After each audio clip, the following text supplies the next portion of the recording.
curso queremos que ustedes tengan la capacidad para diferenciar los diferentes tipos de equipos de protección personal, sus usos, sus aplicaciones y sus cuidados en la industria, ¿no? En sus lugares de trabajo. Tipos de protección personal en realidad son la última medida defensiva que tenemos para evitar lesiones a las personas y funcionan normalmente para disminuir las lesiones a las personas, pero no para evitar el accidente. O sea, el accidente ocurre y después de que ocurre el accidente, el equipo de protección nos ayuda es a disminuir las lesiones en la persona. Hay algunos equipos que sí nos pueden ayudar con el tema de evitar enfermedades ocupacionales, como por ejemplo el tema de los protectores respiratorios. Cuando uno expone mucho a una sustancia a largo tiempo, eso le puede causar enfermedades ocupacionales. Entonces, en ese caso, por ejemplo, sí podría prevenirnos de una enfermedad ocupacional un equipo de protección personal. Pero en general, como les digo, para el tema de accidentes, los equipos de protección personal no son mecanismos de prevención de accidentes, son mecanismos de protección o que sirven para disminuir las lesiones una vez ha ocurrido un accidente, ¿ok? Bueno, muy bien. Aquí hay algunas cosas. EPP es Equipo de Protección Personal. OIT, Organización Internacional del Trabajo. ANSI, el Instituto Americano de Estandarización de Normas. VA son básicamente los rayos que entran por la capa de ozono y pueden causar envejecimiento prematuro y son más abundantes de 10 a 100 veces que los VB. Los VB también, que son este tipo de rayos, penetran en la epidermis y son los mayores causantes del cáncer en la piel. Son fácilmente bloqueados por nubes, ropa, capa de ozono y gas. Luego tenemos los VC. Estos rayos son filtrados casi en su totalidad por la capa de ozono. Son más cortos, pero son más dañinos. Pero tengan en cuenta que hoy en día con la contaminación que hay, con todos los gases que mandamos a la atmósfera, en muchos lugares hay huecos en la capa de ozono. Entonces fíjense que estos mecanismos de protección que se tienen, naturales, se van perdiendo en la medida que la capa de ozono va reduciendo. Por eso es que la tendencia de cáncer de piel va aumentando a nivel mundial a las personas, ¿no? La estadística. Bien. ¿Qué es entonces, por definición, un equipo de protección personal? Son entonces elementos diseñados y mejorados constantemente por los fabricantes que sirven para proteger o mitigar los daños de las personas cuando se origina un accidente. ¿Por qué son mejorados constantemente? Porque siempre usted los mejora, pero aparece un accidente y nos dimos cuenta que había un problema o una falla en el equipo o apareció una oportunidad para mejorarlo. Entonces, ahí se hace la optimización y la mejora del equipo. Entonces, los equipos de protección personal siempre se van mejorando. También porque a veces aparecen nuevas tecnologías, ¿no?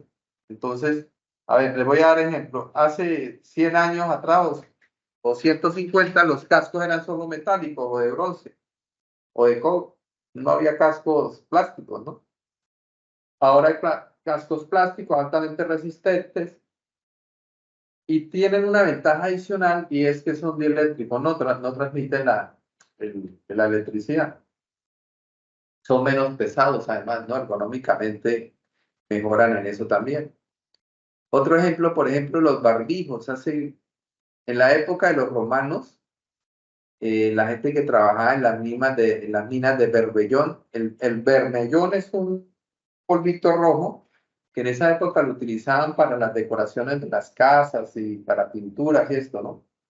Y la gente en esa época se daba cuenta que la exposición a ese polvo, pues, morían rápidamente. Entonces utilizaban vejigas de red fresca y eso se ponían en la nariz y en la boca para protegerse precisamente de ese polvo. Bueno, eso ha ido evolucionando muchísimo a lo que hay ahora, ¿no? Hace 20 años atrás las máscaras eran eran hechas con caucho, ¿no? Hoy en día ya las últimas vienen hechas de silicona y cada día aparecen nuevos elementos y van mejorando esos equipos. Algunos equipos de protección nos sirven o nos previenen de las enfermedades ocupacionales, ya por ejemplo les hablé del tema de los respiradores. Y otra cosa importante que dice acá es que los accidentes mejoran los procedimientos, las normas de seguridad y los equipos y las herramientas, entre otros. A ver, venga, le doy uno, por ejemplo, a mí, con el tema de los arneses, por ejemplo. Los arneses vienen certificados, los conectores también. Los conectores normalmente estaban certificados con la norma ANSI 256.1 del año 2003. Esa norma se actualizó en el 2009. ¿Por qué?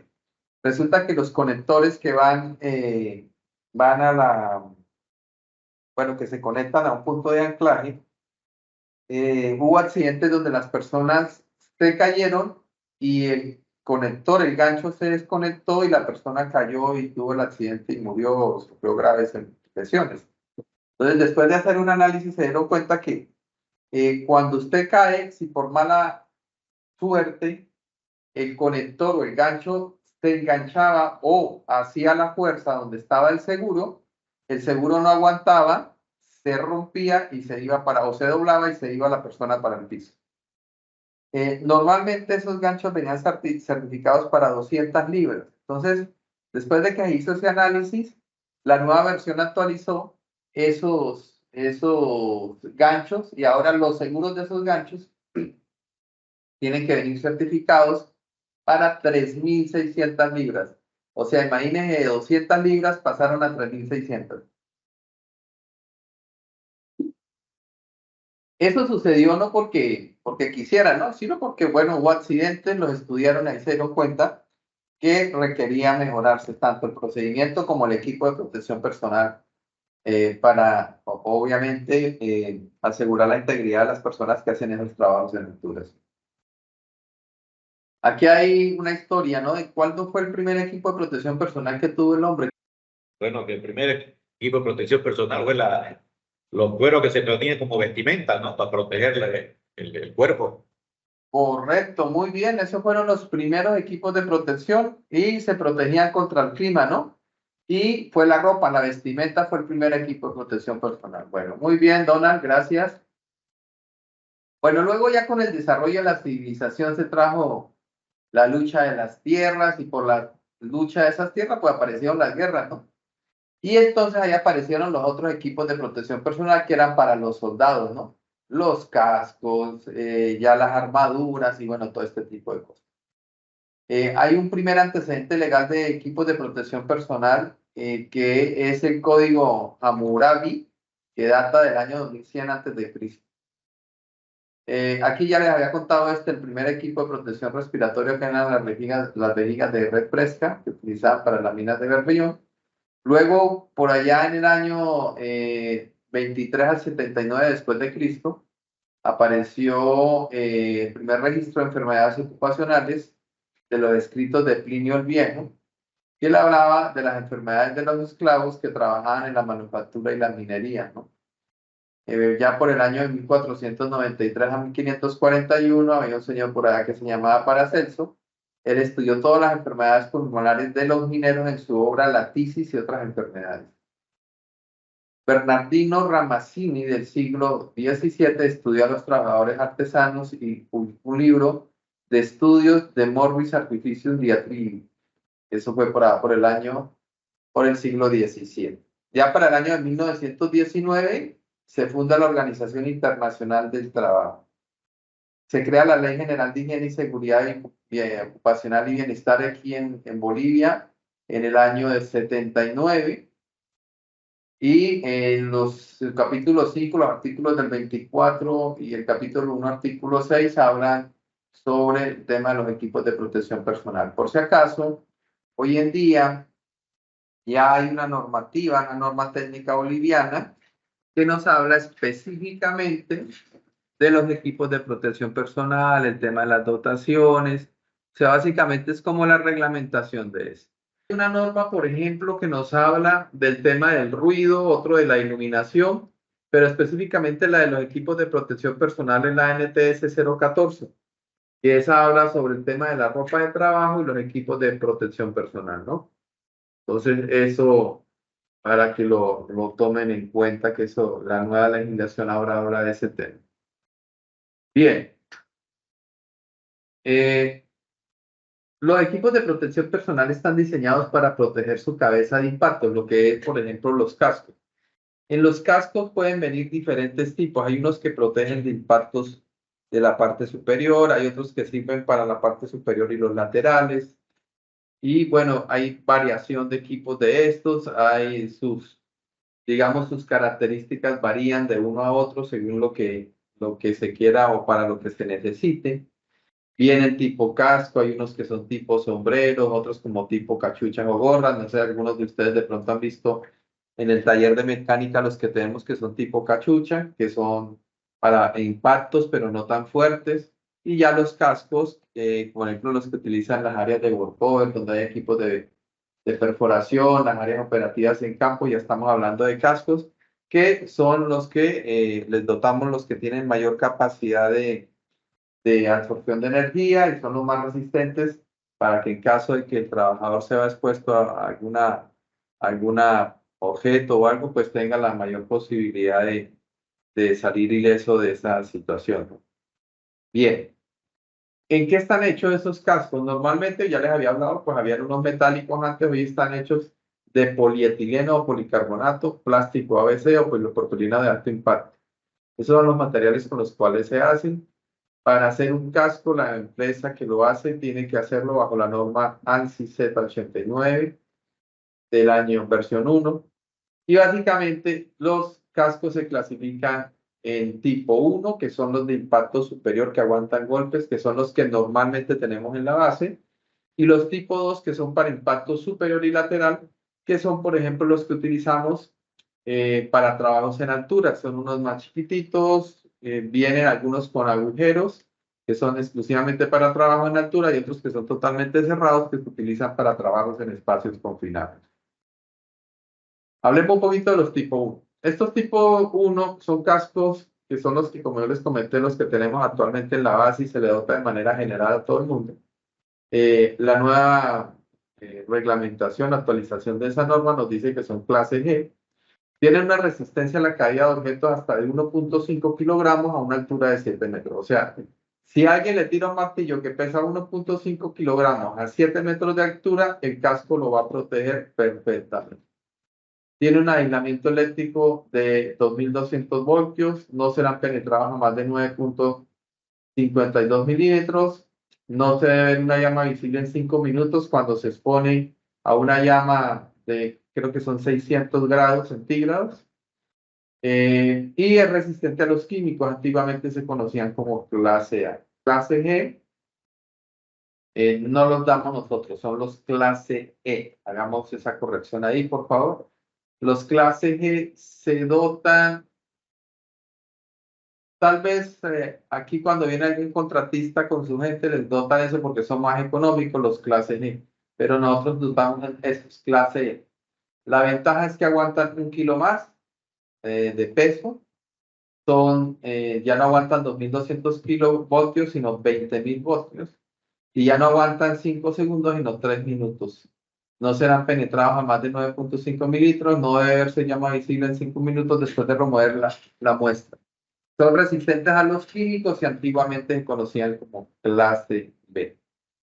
O sea que deben aguantar 20.000 voltios durante 3 minutos sin que el casco sufra ningún daño.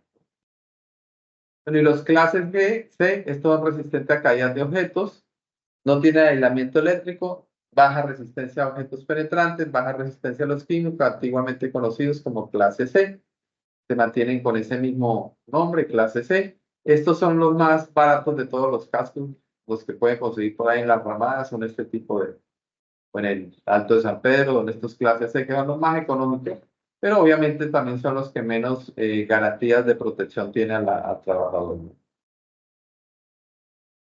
Básicamente, un casco, ¿de qué se divide? El casquete, ¿no? El refuerzo que va en la parte superior, que es como esa crestica que tiene, y luego viene el arnés o la araña, como le dicen algunos, que ese arnés o esa araña puede venir, dependiendo del fabricante, puede venir agarrado al casco en 4 puntos o en 6 puntos de apoyo.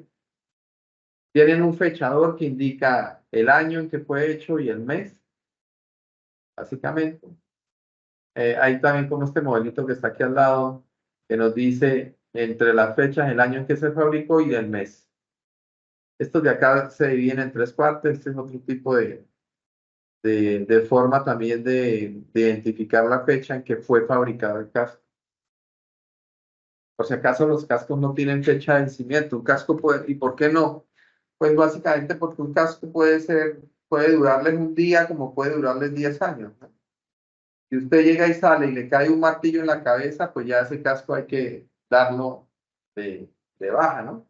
Así se lo hayan acabado de dar nuevecito, ya sufrió un impacto y por lo tanto ya ese casco ya no debe ser utilizado.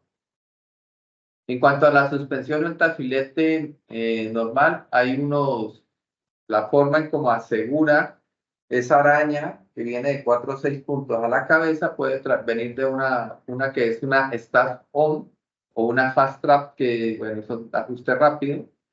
¿Y qué es lo que absorbe la energía cuando cae ese objeto? Son unas cintas que lleva adentro, que son como que fungen ahí como una especie de amortiguador. Esas cintas pasan por unas partes donde hace fricción y entonces cuando cae el objeto, esa cinta se mueve por esa parte donde hace fricción y ahí absorbe la energía de ese impacto. Lo que ya no absorbe esa parte, ese tafilete o esa suspensión, entonces ya pasa directamente a la columna cervical de la persona. Entonces, básicamente, esa suspensión con ese sistema lo que sirve es para fijar el casco a la cabeza y absorber el impacto. También, bueno, algunas vienen con unas almohadillas, en realidad todas. Hay unas que son mucho mejor que otras, que tienen también la función de absorber el sudor ahí en el casco. Bien, hasta acá, ¿hay alguna pregunta? No sé si está todo claro. Walter Ríos, ¿alguna pregunta? Bien, vamos a ver entonces, fíjese que aquí hablábamos de las partes del casco, esta forma de arriba que tiene como forma de B, ese es el refuerzo que tiene el casco en la parte superior. ¿Qué más tenemos acá? El ancho de las bandas, estas banditas de aquí, ¿sí ven? Que donde viene y encaja precisamente las bandas, esto tienen 3/4 de pulgada. El tamaño de la suspensión puede variar entre 6 1/4 y 7 3/4 de pulgada. Bueno, este es un casco de 4 puntos de apoyo, uno acá y otro acá y los otros 2 al otro lado. Visera antirreflejante, o sea que no refleja uno la luz del sol. Es de ala completa porque le da toda la vuelta al casco, entonces tiene un buen nivel de protección. Protege no solamente el cuello, sino también la nariz adelante. Pesa 340 gramos, es clase E, 20.000 voltios de resistencia, como ya habíamos hablado allá, ¿no? Tipo 1, clase E. Su diseño en forma de B, esta parte de refuerzo de la cabeza, protege el punto de inyección y contribuye decididamente a mantener el equilibrio y la perfecta distribución del peso del equipo. Además, le proporciona un efecto estético. La forma del casco permite el desvío de objetos para que estos resbalen fuera del perímetro del tronco del usuario sin que el casco y el usuario absorban la fuerza total del impacto. Entonces, básicamente el casco, cuando cae un objeto, su forma hace que no evita que toda la energía parte sobre el casco, sino lo que hace es que por su forma golpea y lo desliza sobre su superficie y lo aleja del casco. Esa forma que tiene, pues precisamente esa forma así medio cilíndrica tiene esa función. Bien, hablemos un poquito ahora de la protección de la cara. Debe utilizar protección para cara y ojos cuando trabaje con metales, fundiciones, químicos, gases peligrosos, radiaciones, equipos de desbaste, equipos de corte, oxicorte, fluidos corporales, entre otros. O sea, cualquier cosa o cualquier trabajo o actividad que usted desarrolle en la cual, por el efecto de hacer esa actividad, resulte en la proyección de un líquido, de un fluido, de un gas, de un objeto sólido, metálico, madera, lo que sea, vamos a requerir tener una protección tanto para los ojos como para la cara, ¿no? Entonces, básicamente, de acuerdo a estas imágenes que tenemos acá, fíjense que hay unos equipos que son para la protección de la cara, como estos, pero varían. Por ejemplo, este es solamente para protección de la cara, que se adhiere a un casco. Este, por ejemplo, no trae casco, viene para protección de la cara y trae una especie de tapilete incorporado para ponérselo uno y fijarlo en la cabeza. Fíjense este que es como No se ve nada. una especie de malla, gracias. Este que es una especie de mallita, ¿verdad? Entonces fíjense que es una especie de malla. Este, por ejemplo, es para proteger a los avícolas, las personas que, no, avícolas, no, esos son de aves, los de las abejas. Esos son no me acuerdo cómo se llaman los de las abejas, pero bueno, los que trabajan con abejas utilizan este tipo de equipos de protección personal. Y este de aquí, por ejemplo, para las personas que hacen arenado. Este para cualquier persona que pueda utilizar un esmeril. Y este, por ejemplo, para personas que hacen trabajos con sustancias tóxicas peligrosas que desprenden vapores, que pueden desprender humos, neblinas, gases. Entonces, lo protegen a uno totalmente, pero adicionalmente, fíjense que es totalmente hermético y trae en la parte delantera, algunos traen en los laterales, unos conectores para poner filtros, ¿no? Filtros para filtrar, evitar que ese contaminante ingrese y lo respiremos directamente, ¿no? También algunos de estos equipos pueden adaptársele unas mangueras para que entre por ahí directamente aire puro, sin contaminación, para que la persona que está trabajando en ese ambiente no se vea expuesto a respirar algún contaminante que haya presente en esa actividad o en el trabajo que esté realizando. Los protectores faciales se regulan bajo la norma ANSI Z81.1. También es el mismo material de los cascos, es policarbonato de alto impacto, solo que en este caso es transparente. Se puede utilizar el protector facial para un trabajo con esmeril que apoye, que proyecta partículas sin necesidad de utilizar lentes de seguridad debajo de este, sí o no y por qué. O sea, podemos utilizar para un trabajo con el esmeril el protector facial sin los lentes debajo. En la parte de la protección de las gafas están normadas bajo la norma ANSI Z87.1. Las gafas de seguridad constituyen la forma más básica de protección de los ojos y están lo mismo que el material plástico anterior, están hechos de policarbonato de alto impacto. Existen muchos modelos y clases diferentes, pero básicamente las gafas se dividen en dos grupos generales: los lentes de una sola pieza o antiparras y las gafas protectoras o anteojos. Básicamente así. Las antiparras obviamente generan un mayor grado de protección, pero son mucho más grandes y más estorbosas, ¿no? ¿Qué características tienen aparte de la resistencia al alto impacto? Que también nos protege los rayos UA y UVB, ¿no? Viene antiempañantes, que pues tienen su problema porque las antiempañantes se rayan muy fácil, ¿no? Entonces, si usted no las está cuidando bien, no las envuelve en un trapito cuando las transporta, pues esos lentes se rayan facilísimo y es un problema, ¿no? Ventaja que pues con el sudor no se le van a empañar. Tenemos las antirrayaduras que pasa lo contrario, ¿no? No se le rayan, pero usted suda y esos lentes están todo el tiempo, no puede uno ver bien porque están todos empañados, ¿no? Pueden venir en variedad de colores. En algunos casos el color sirve para protegerlo de algún riesgo específico, por ejemplo, cuando uno utiliza o alguna persona está trabajando con rayos láser, rayos ultravioleta, bueno, diferentes tipos de esos riesgos, entonces se controlan con el color del lente, ¿no? Hay variedad de aplicaciones de acuerdo a su diseño y su composición. Ahora pregunta Karen, ¿unas gafas con protección UV me protegen para los trabajos con oxicorte? ¿Sí o no? ¿Y por qué? Los rayos UV son básicamente los que vienen de la, de la atmósfera, ¿no? En realidad el espacio y entran a la Tierra, ¿no? Junto con los otros rayos que son básicamente los que emite el Sol, ¿no? Pero en este caso, para los trabajos de oxicorte, necesito un nivel alto de protección, entonces voy a necesitar unos lentes especiales para oxicorte o una careta para soldar que también le puede servir para oxicorte y se puede graduar, ¿no? Allá las más modernas gradúan incluso el color la pantalla del lente en función a la intensidad de la luz del equipo que está utilizando, bien sea un soldador o un equipo de óptico. Bueno, muy bien. Hay una reflexión aquí que hacía el señor Ramazzini en el año 1876. Dice, usted puede caminar con una pierna de palo, puede masticar con dientes falsos, pero nunca va a poder ver con un ojo de vidrio. Los daños a la vista son permanentes y para toda la vida. Bien, ¿hasta acá hay alguna pregunta del tema de los lentes de seguridad o está todo claro? Ok, continuamos. El tema de la protección auditiva.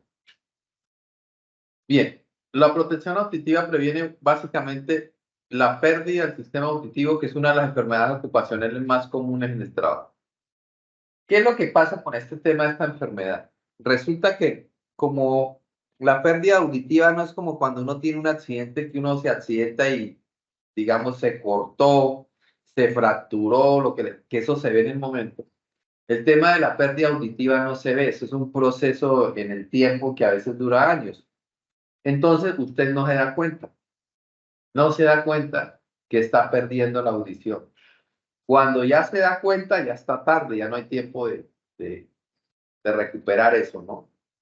Hay algunos indicadores, por ejemplo, cuando usted está escuchando en su casa radio o está viendo televisión, si por ejemplo su familia le dice, oiga, está sordo, bájele el volumen a eso, ahí ya esto es una alarma para que usted tenga en cuenta de que puede estar teniendo un problema ya en su sistema auditivo, ¿no?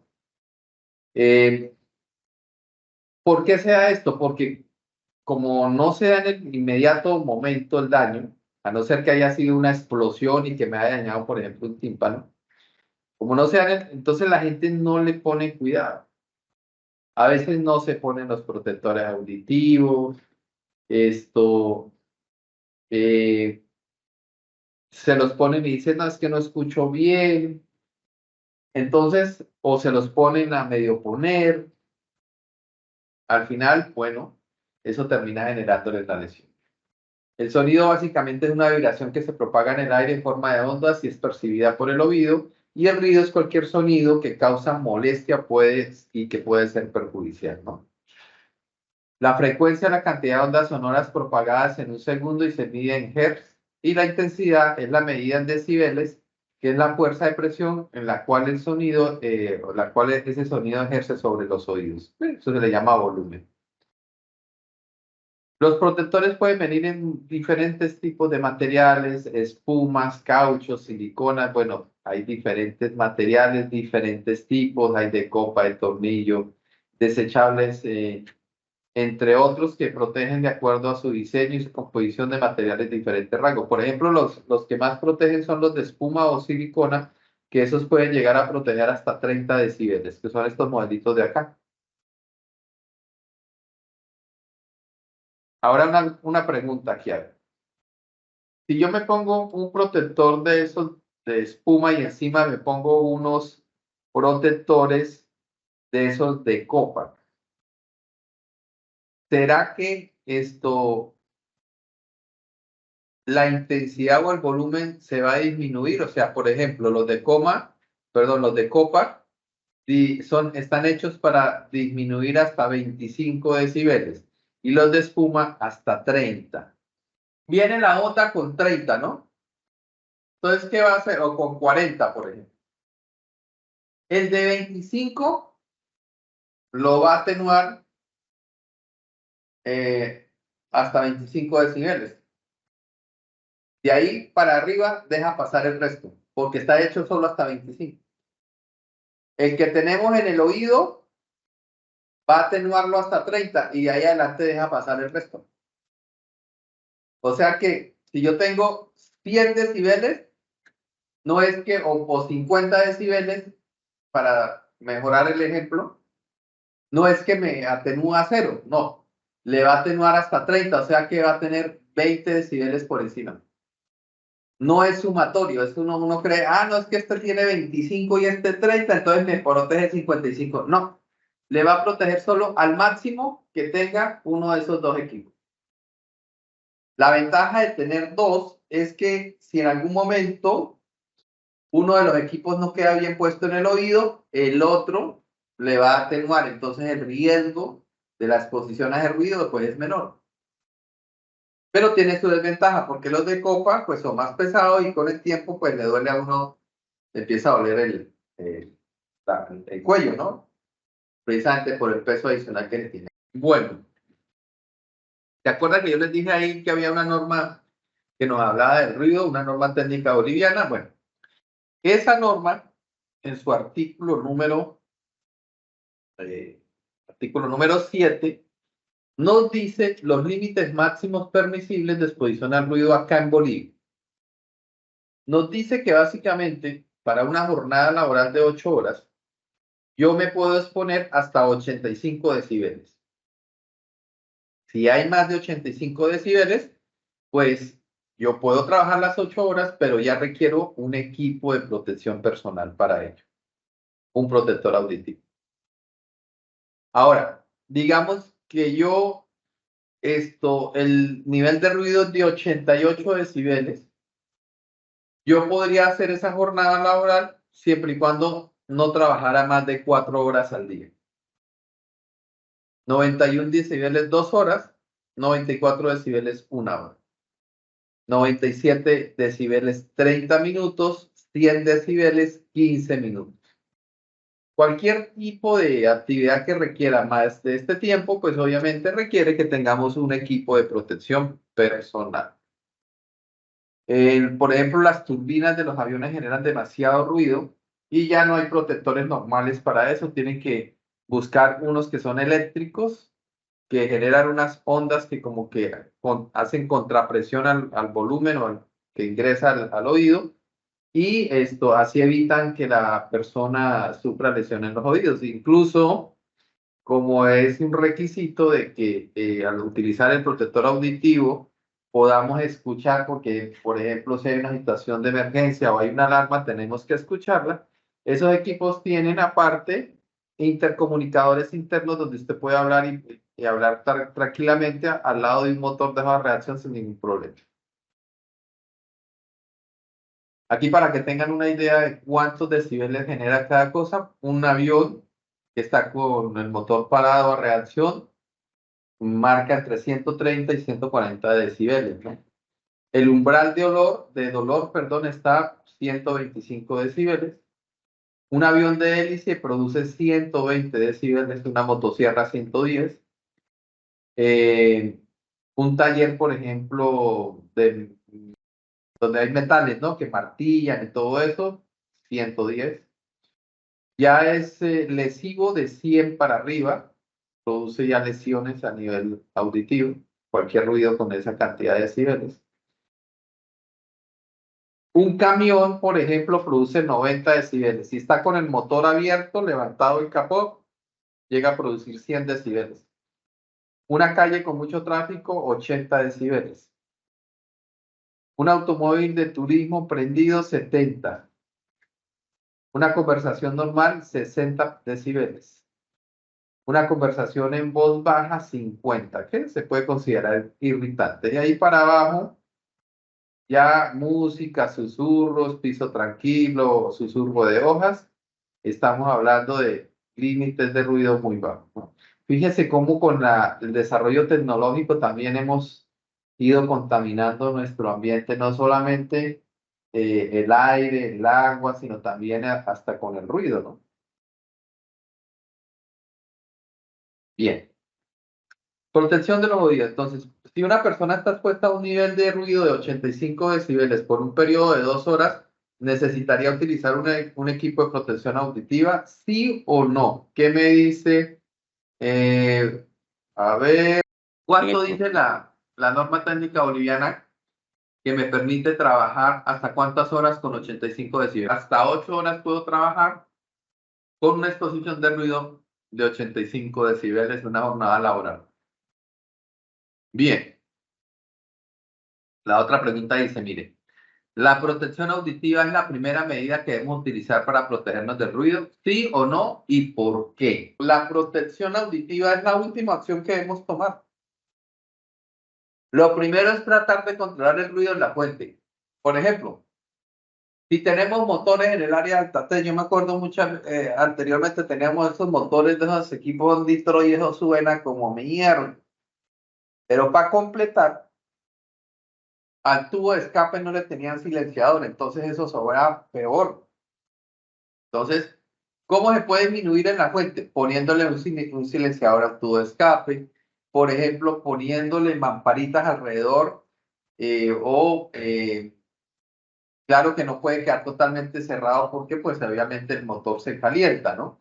Pero si ustedes se dan cuenta, los generadores o todos tienen una especie de compuertas metálicas que tienen unos respiradores que son como unas aberturas que van en forma o hacia abajo, ya que tienen como el objetivo de que entre por ahí el aire, pero que atenúe el ruido, ¿no? Que sea como una barrera para que no salga de ahí. Entonces se controla el ruido en la fuente.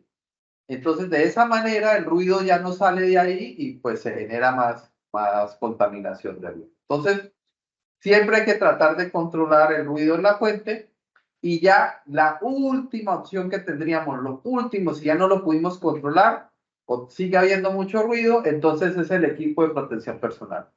¿Por qué es la última opción? Porque a veces no lo ponemos bien, nos olvidamos colocar el equipo, y eso es lo que va generando, sin darnos cuenta, la enfermedad ocupacional y vamos perdiendo el oído. No nos vamos dando cuenta, sino con el pasar del tiempo. Entonces, por eso siempre lo ideal es atacar en la fuente de origen, porque si a alguien se le olvida ponerse el protector auditivo, bueno, ya no va a ser tan grave, digamos, ¿no? Entonces, eso. Además que siempre los equipos de protección personal se briega mucho para que la gente los utilice porque, por ejemplo, un casco, usted al rayo de sol, con el casco pesado, los tapaoídos, o como le dicen alguna gente aquí, le dicen las orejeras, ¿no? Le llamamos así en el campo a algunas personas. Y pues todo eso genera peso y es incómodo, ¿no? El sol, esto, si ustedes ponen un protector facial, todo eso es incomodidad. Entonces, por norma y por lógica simple, y esto no se les olvide, siempre cualquier riesgo es mejor atacarlo en la fuente de origen para evitar o disminuir el uso de los equipos de protección personal. Esa vendría a ser la última barrera, ¿no? Que deberíamos utilizar para eso. Bueno, muy bien. El equipo de protección, los filtros no son universales. ¿Qué quiere decir esto?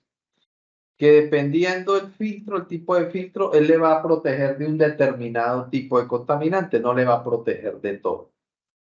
Eso para que lo tengan en cuenta.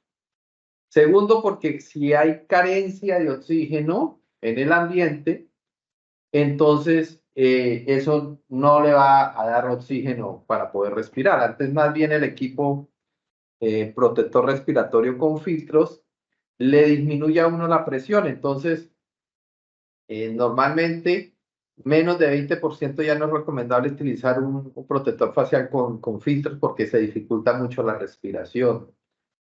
Normalmente uno puede respirar entre el 19 y el 21% sin problema, ya más bajo de eso, ya empezamos a tener problemas para respirar. El aire básicamente está compuesto por un 78% de nitrógeno, un 20,9% de oxígeno, y el resto de lo que sobra, que viene a ser más o menos el 1,1%, ya lo componen otro tipo de gas. Cuando ingresa algún contaminante a nuestro organismo, puede ingresar de diferentes maneras y causar diferentes tipos de daños. Por ejemplo, los polvos. ¿Polvos de qué? Por ejemplo, las bolsas de cemento generan polvo. La arena, cuando hay viento con arena o, por ejemplo, un trabajo con sandblasting o arenado, genera polvos. Básicamente, ¿un polvo qué es? El polvo es una partícula sólida muy pequeñita que está en suspensión en el ambiente y que uno la puede respirar. En las minas, por ejemplo, el carbón, cuando explotan carbón, hay mucha partícula de esa pequeña. Entonces, esas partículas sólidas pequeñitas que están suspendidas en el aire son polvos.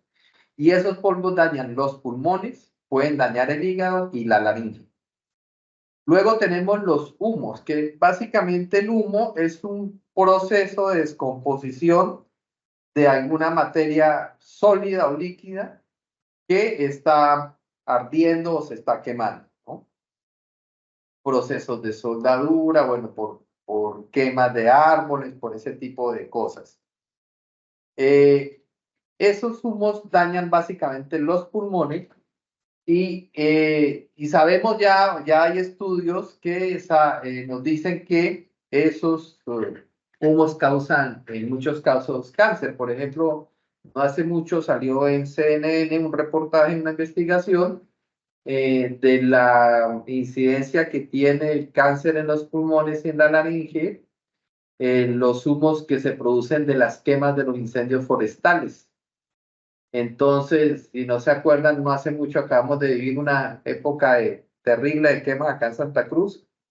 La exposición a esos humos seguramente va a derivar con los años en gente con problemas de cáncer en pulmones, en laringe, en eso, ¿no? Porque la cantidad de humo que se respiró fue abrumadora, ¿no? Y eran 24 horas, días completos, ¿no? Semanas completas duramos respirando ese humo, ¿no? Bien, luego tenemos las neblinas.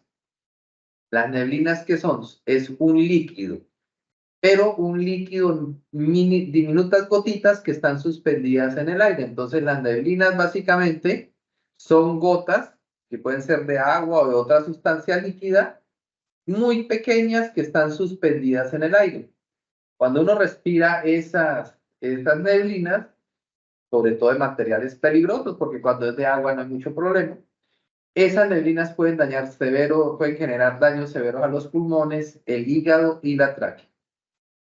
Luego tenemos los gases. Los gases, un gas es que por, digamos, su característica natural es gas, ¿no?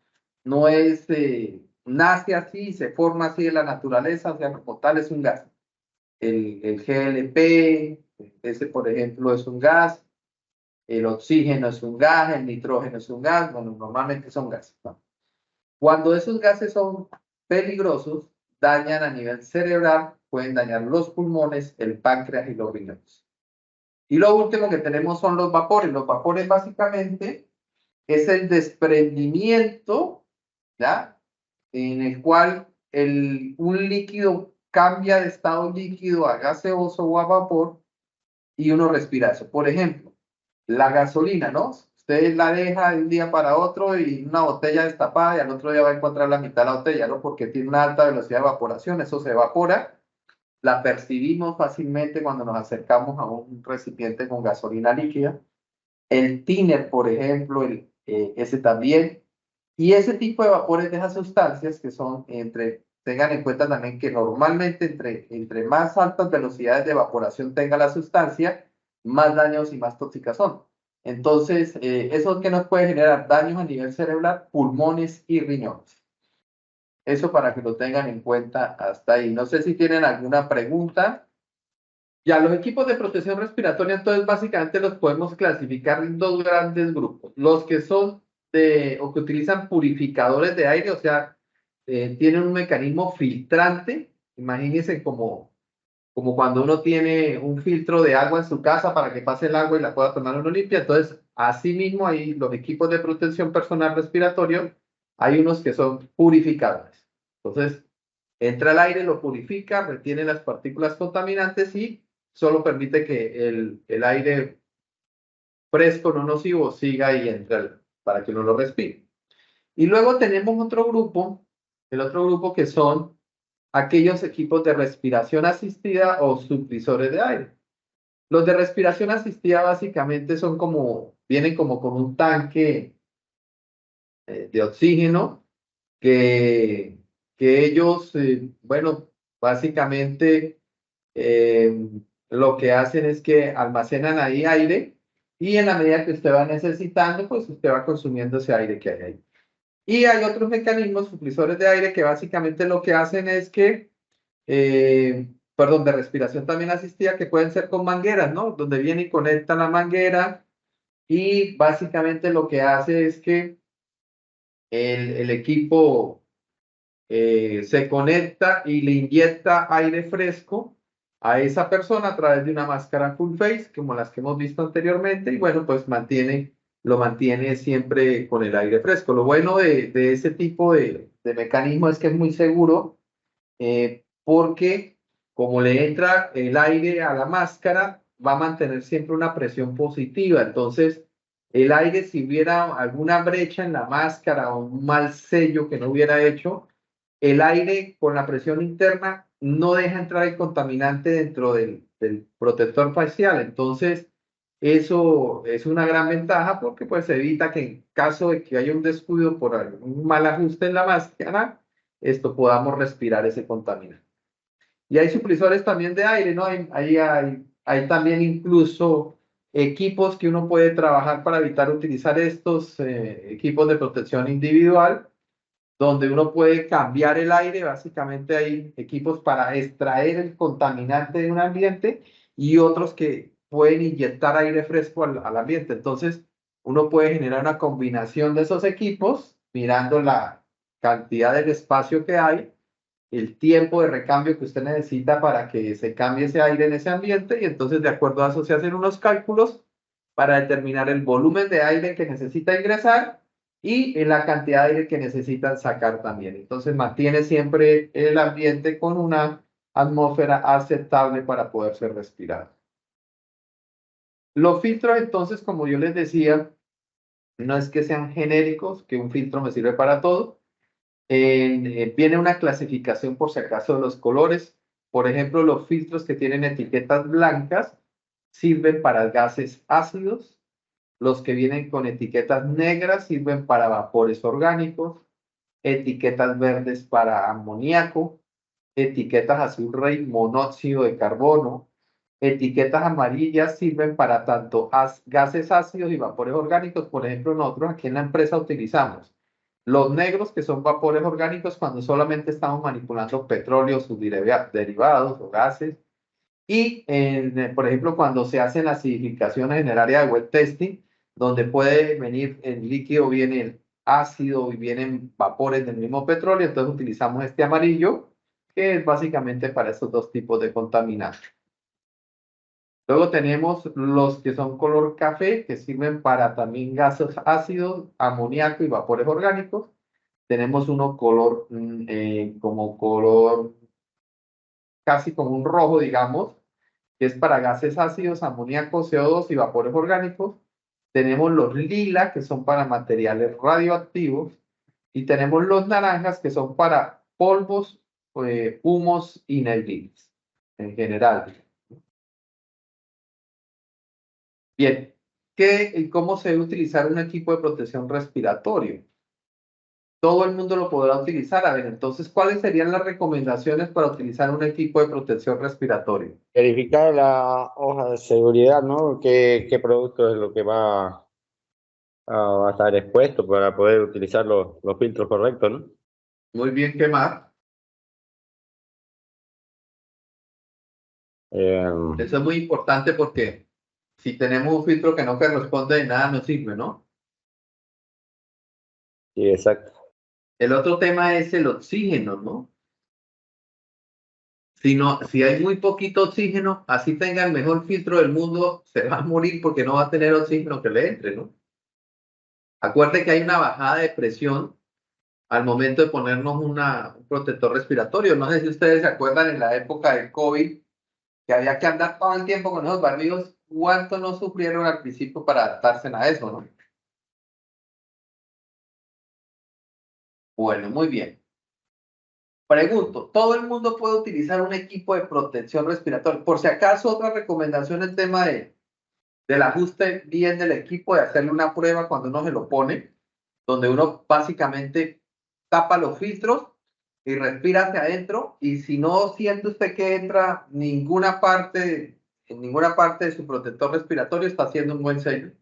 También puede respirar hacia afuera y también tapar los filtros para darse cuenta. Bueno, ahí en el caso no hay filtro y no tiene una parte al frente por donde sale.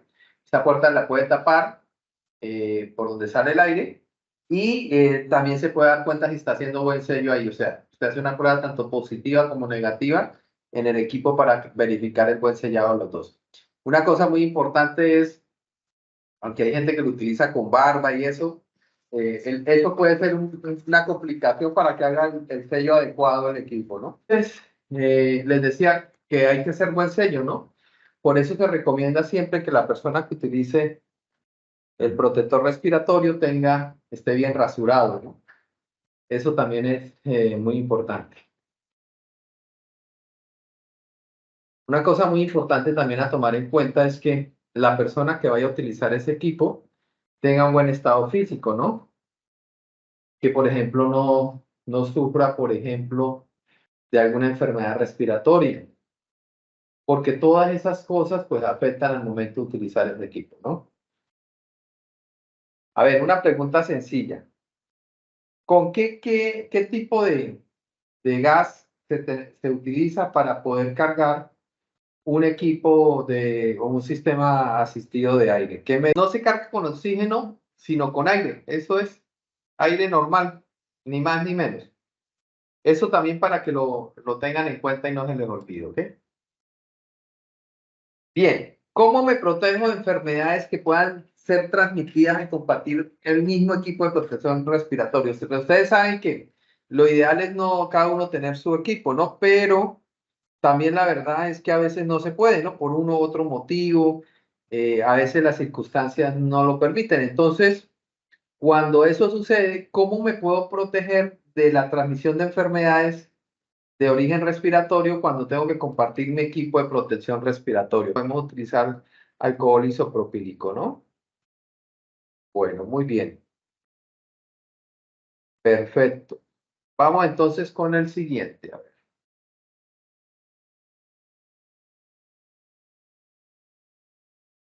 Vamos a hablar un poquito de la protección de las manos. A ver, yo les hago una pregunta aquí.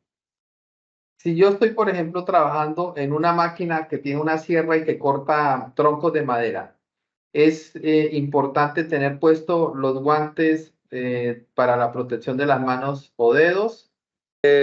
No, ingeniero, porque ahí se pueden agarrar con la sierra los guantes. Correcto. Además, se ha podido determinar, investigar además, que, por ejemplo, cuando uno se pone el guante, pierde la sensibilidad de la mano. Por ejemplo, cuando la mano está acercando a la sierra produce ese movimiento, produce ondas eléctricas y también un viento y vibraciones que la mano las percibe y evita que uno se acerque a la sierra. Cuando uno se pone el guante, pierde esa perspectiva y, como dice, mucho más fácil de que la sierra le atrape a usted el guante y tenga el accidente. Bueno, muy bien. ¿De qué nos protegen los guantes? Bueno, básicamente los guantes están hechos para protegernos los dedos, las manos y los brazos, ¿no?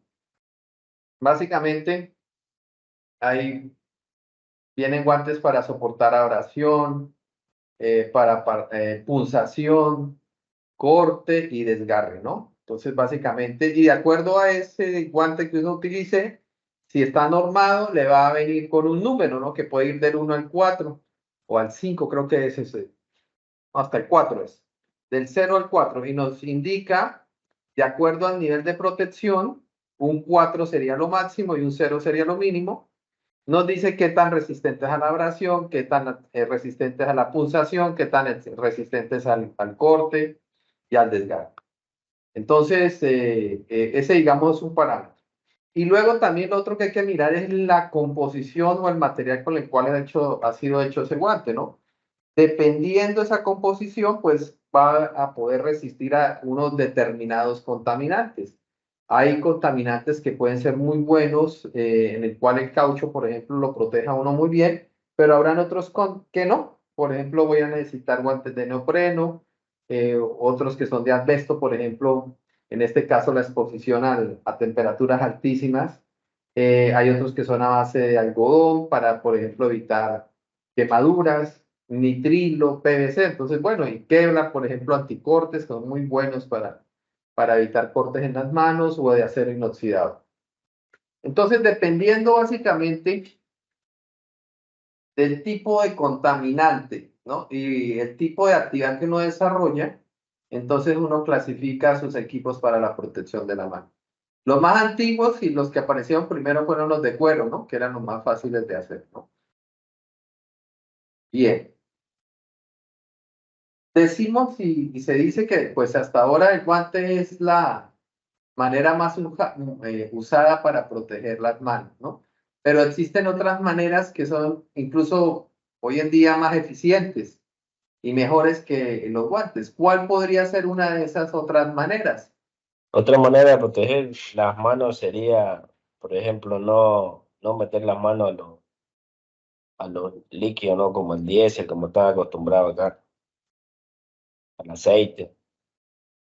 Debería, Por ejemplo, utilizando un detergente biodegradable, la exposición sería menos a las manos, ¿no?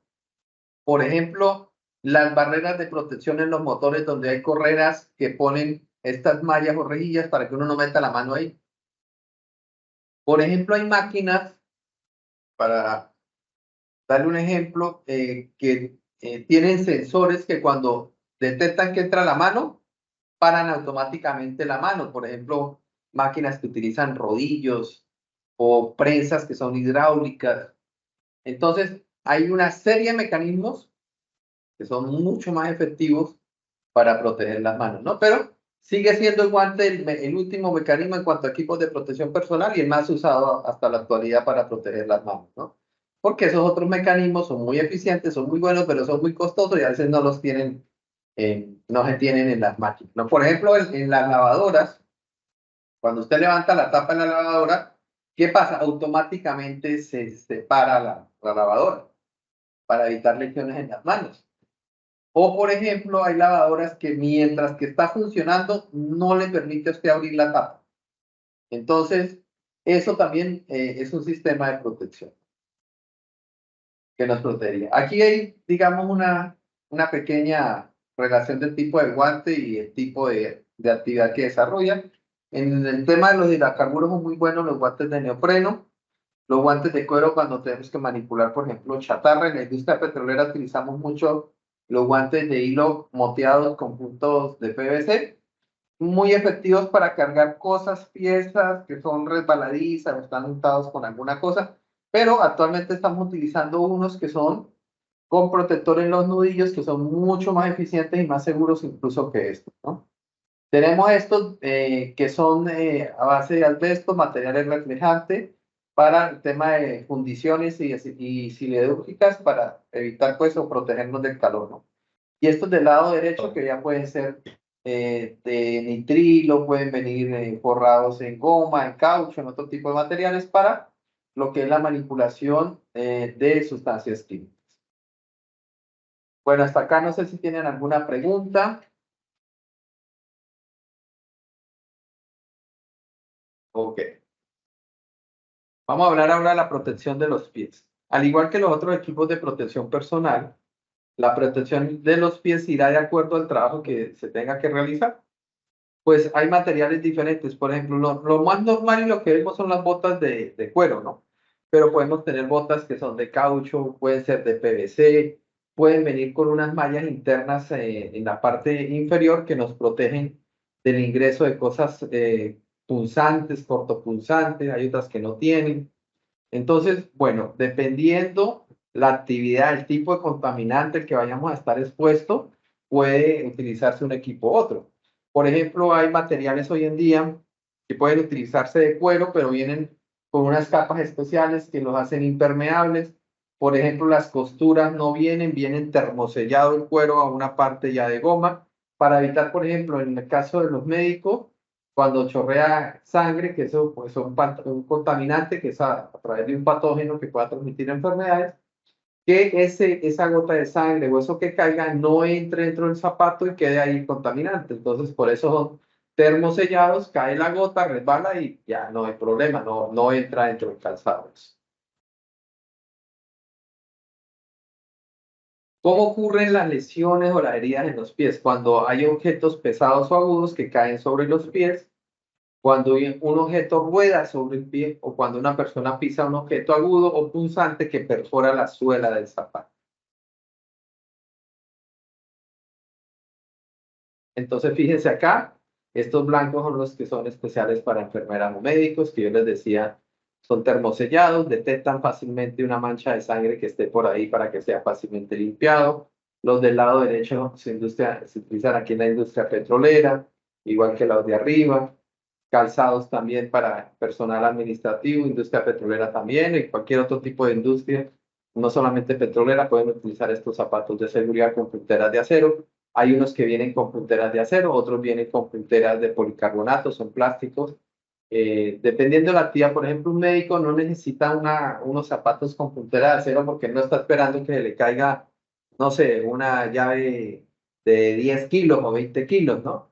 El médico lo que le puede caer son cosas punzantes como un bisturí, algún equipo que no son muy pesados. Entonces ellos utilizan punteras que son de policarbonato de alto impacto, son más livianos el zapato, además porque ellos utilizan jornadas laborales largas donde muchas veces tienen que estar mucho tiempo parados, son muy bien acolchonados por dentro, las suelas son bien elásticas y tienen rejillas en la parte inferior para evitar la penetración o punzación de objetos en caso de que llegara a pisar alguna puntilla o algún bisturí o alguna cosa así.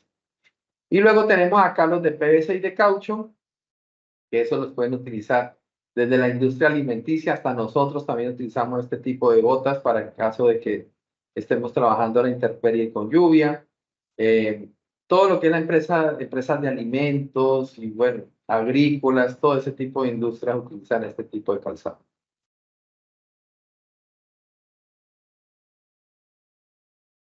Los calzados de seguridad también vienen por clases igual que los cascos. Los clase 1 son calzados que aguantan caídas de objetos con una energía hasta de 20 kilogramos. Son resistentes al aplastamiento en la puntera hasta 1500 kilogramos fuerza. Estamos hablando de 14.7 kilonewtons de carga estática. O sea, son bastante resistentes. Ahora, también tengan en cuenta que todos los equipos de protección personal tienen un limitante. Por ejemplo, si a mí se me cae un motor que pesa 3 toneladas, pues no le va a aguantar esa puntera de acero. Incluso la puntera le puede cortar las puntas de los dedos, ¿no? O sea, hay que tener en cuenta que todo equipo de estos tiene su limitación, ¿ya? Eso es bien importante que lo tomen en cuenta. Deben tener resistencia al pegado, o ¿no? Resistencia a la corrosión en caso de que la puntera de seguridad sea metálica, ¿no? Aquí resistencia al pegado, o sea, a la unión entre la suela y la parte, digamos, de caucho o de cuero que lo une, ¿no? Y también diríamos que al plegado, que es cuando usted mueve el pie, esa suela se mueve hacia arriba y hacia abajo, tiene que tener una buena resistencia también a eso. El calzado de seguridad tipo 2 es resistente a la perforación de la plantilla de seguridad hasta 110 kilogramos, a una velocidad máxima de aplicación del punzón de 12.5 milímetros, resistente al pegado, resistente a la corrosión en el caso de que la plantilla de seguridad fuera metálica, ¿no? Luego tenemos los clase 3, todavía de objetos con energía máxima de 2 kilogramos, resistencia al aplastamiento 1500, resistencia al pegado y perforación de la plantilla, de seguridad 110 kilogramos fuerza, una velocidad máxima de aplicación de punzón 12.5, resistencia a la corrosión en caso de que la puntera y o plantilla fuera metálica. Entonces, los clase 3, si se dan cuenta, son los más resistentes de todos los anteriores, ¿no? En cuanto a la energía máxima del impacto, los clase 1 sí resisten más que los clase 3, ¿no? 2 kilogramos, mientras que el otro resiste 20. Pero fíjense que este tiene resistencia a perforación de plantilla y el otro no. En cuanto a la protección de los pies, lo que nos rige norma la protección es la norma ANSI Z41.1. Si usted está trabajando cerca o con electricidad, debe usar calzado dieléctrico y debe evitar utilizar zapatos o botas de cuero al trabajar con químicos cáusticos, ácidos también, que puedan corroer el cuero y entrar en contacto con los pies. Eso es bien importante tomarlo en cuenta. Bien, hasta acá no sé si hay alguna pregunta. Bien, vamos con la ropa. Fue el primer equipo de protección personal que se utilizó, por ahí lo comentamos al principio. Es importante tener presente que el color de la ropa también hay que tener cuidado con eso, ¿no? Los materiales entre más oscuros, son menos convenientes para trabajar en espacios abiertos donde hay temperaturas altas y exposición al calor, ¿no? Algunos por ahí no sé si han escuchado que no, es que la ropa negra o el coso negro atraen el calor, ¿no? Y básicamente porque sí, es cierto que el color también afecta en esto. Entonces, por eso no es bueno las personas que se exponen todo el tiempo o están afuera a la intemperie tengan ropas oscuras, sino más bien tendencia a que sean claras, ¿no? Y que también hay que revisar también otra cosa y es que la ropa tampoco tenga usted un color blanco, porque imagínense nosotros con color blanco en esta industria, pues imagínense cómo estaríamos, ¿no? Eso de blanco no duraría una semana porque estarían re sucios y ya no le quita uno después la grasa o el aceite o el petróleo. Entonces, para comprar el equipo de protección hay que tener en cuenta todas esas cosas. Bien, ¿qué está mal aquí en la fotografía con respecto a los equipos de protección personal?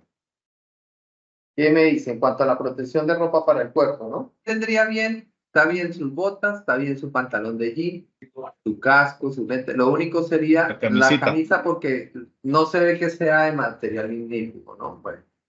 Sí, Y el caso de Carlitos Paco, no, este es un auditor, creo que es el que ¿Quién está al es, lado señor? derecho. Está, bueno, la camisa no sería adecuada, tendría que ser el algodón, ¿no? Bueno, Sí. muy bien. Correcto. Ajá. Eso sería. Ok. Vamos, sigamos acá con la siguiente. Dice, la ropa en la industria es hecha en su gran mayoría de algodón porque es un material ignífugo, pero también pueden utilizar otros materiales como el Kevlar, que es, bueno, por ejemplo, para el tema de seguridad física utilizan el Kevlar, ¿no? Que puede ser para chalecos antibales o anticortes. El Nomex, que es un material especial ignífugo para pueden utilizar los bomberos. Y el Tyvek, que es un material que no deja penetrar líquidos o gases y utiliza para manipulación de sustancias peligrosas, ¿no? Es normal que se identifique la ropa en la industria. Ustedes si dan cuenta, tenemos los overoles o las camisas, vienen con nuestro nombre, viene el nombre de la empresa, el área a la que pertenecemos, la bandera de origen de la persona y de la empresa, en una de cada lado, ¿no?